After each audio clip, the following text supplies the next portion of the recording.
Americans are kind of split on whether they think AI, artificial intelligence, will make things better, worse, or have no impact on their own lives and careers. I saw an interesting comment on this on the internet, but we'll see what our expert Matt Rosen has to say. The CEO and founder of Aleda, which is a technology consulting firm that's helping automate companies through AI. And he joins us now. So let's talk about this survey, this poll that they're talking about on AI. So what do people think about AI in general? Yeah, so as with everything in our country today, people are kind of split. Surprise, surprise. So some people think it's bad, some people think it's good, some people are scared of it. You know, I, for one, am an optimist and think AI is going to do a lot of good to help advance humanity. But there are those out there that are quite scared about what it means, oftentimes because they just aren't educated and don't understand it. And so, you know, I'm excited to be on the show today to kind of talk about some of the good and bad of it. And that's what my company does, is really help organizations look at the business opportunities and where and when to apply AI to solve their problems. With Aleda, what do you tell businesses about AI, and what questions do they have? Well, they're trying to figure out, where do we use it? And so we look at it really three big buckets: is where can it automate tasks that are kind of mundane? Where can we use it to, synthesize and look for insights in vast amounts of data? And where can we use it to create content and safely use that? And so, one of our clients has thousands of documents and they're doing due diligence, and we can use AI to really quickly identify documents, make sure everything there is needed, come up with lists of questions that would normally take a person, weeks to do, which is pretty boring work. So I think there's some really exciting opportunities. We also have some clients that are using AI to help in clinical diagnosis, helping fast track drugs, look for trends, see where cancer is advancing. So I think there's some really great applications for this technology.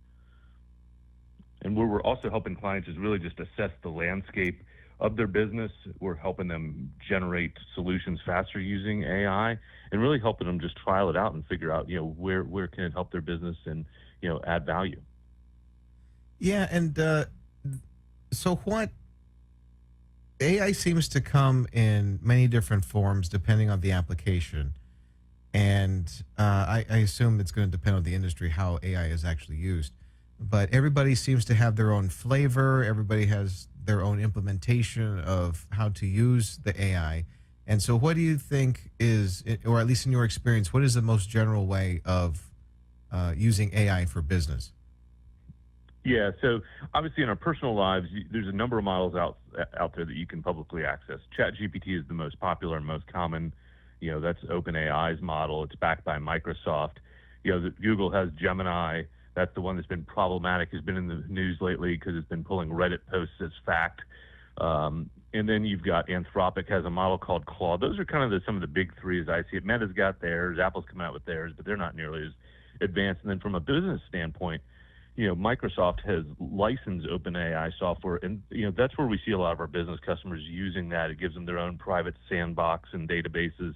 Because one of the things people need to know is if you upload things to any of these models and you don't opt out, that's now part of the model. Any questions you ask, any information you upload is forever out there. And so for businesses that we're working with, they're obviously scared about their corporate data and secrets and things getting out there. And so they want that to be protected. So most of them are using either Microsoft or Amazon, to really have that data in their own database that isn't shared with the world. And so that's what we're advising customers is, hey, don't upload sensitive information unless you've got your own kind of secured model. And I advise consumers to do the same. Yeah, that's an interesting thought there too. I think I saw recently Meta, for their AI, they were basically like, yeah, everything you post on Facebook and Instagram and stuff, we're just gonna pump it into our AI. whatever you guys post, we're gonna use it as material. Yeah, no, it's crazy. On chat now, you can kind of opt out. Well, it says you can opt out, but I think to eliminate bad uses of AI, I think our government, either federal, state level, needs to get involved and start passing some regulations about making what the model's trained with publicly available, having to cite its sources, but also giving you the opportunity to opt out. The European Union's actually kind of leading the charge and they can assess fines to companies or people that are using models that aren't, disclosing how the model's trained, and also ensuring that users' private data isn't uploaded or used. But I think we're a little bit behind the curve, really protecting our citizens and businesses from AI, because these models are powerful. They capture everything. And I tell my kids, don't upload anything to YouTube or Instagram or anywhere that you don't want to remember seeing for a lifetime. More kids need to hear that, especially in the TikTok age, I tell you. Joining us on 710 KURV is our AI expert, Matt Rosen from Aleda, which is a technology consulting firm. Let me give you a spicy take that I saw on the internet recently. And on some level, this makes sense to me, because I know how some businesses tend to think. I don't remember if it was on Reddit or on Facebook or what, but it was, or maybe even X, but I had seen a post along the lines of this spicy take saying that the reason that AI has exploded so much, or there's been such a push for all these companies to implement AI, is because a lot of higher ups, like CEOs and some of the richer people, they just see the idea AI and they figure, well, everybody else has got it, we got to have ours too. And they're kind of just forcing the issue rather than implementing it in the way that it could be most effectively used. AI is like any other technology trend. I got to say, it's a pretty exciting one. It's getting adopted a lot faster because it's being delivered over the internet. It took 20 years for the internet to get adopted. It took like 10 years for smartphones. AI can work over both, so it's going to be implemented across, humanity faster than either of those two trends. And so I think what you're seeing is that, CEOs and business leaders and government leaders don't want to be left behind, because those that embrace AI are going to have a significant advantage over those that don't, when you think about all the problems it can solve, how quickly it can do things.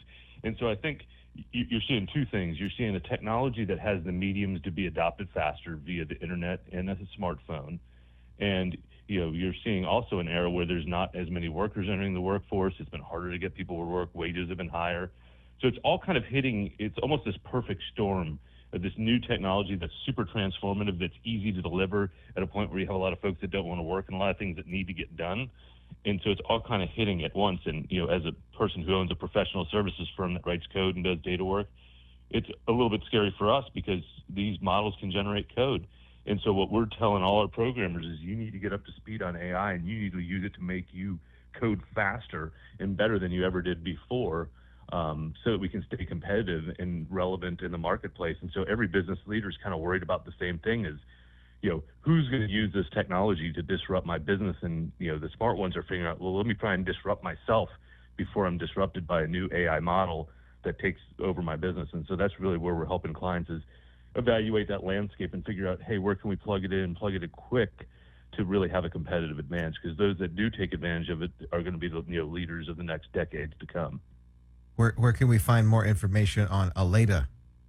Yeah, you can go to www.allata, A-L-L-A-T-A. We actually have a page on artificial intelligence with some case studies in our service offerings. You can also reach out to me at Matt Rosen. And if you search Matt Rosen on LinkedIn, I'll pop up towards the top, and feel free to connect with me there. So, Jack, I appreciate you having me on the show this morning. It was great talking with you. Thanks a lot, Matt. Appreciate it. That's our AI expert, Matt Rosen, joining us on Newstalk 710 KURV.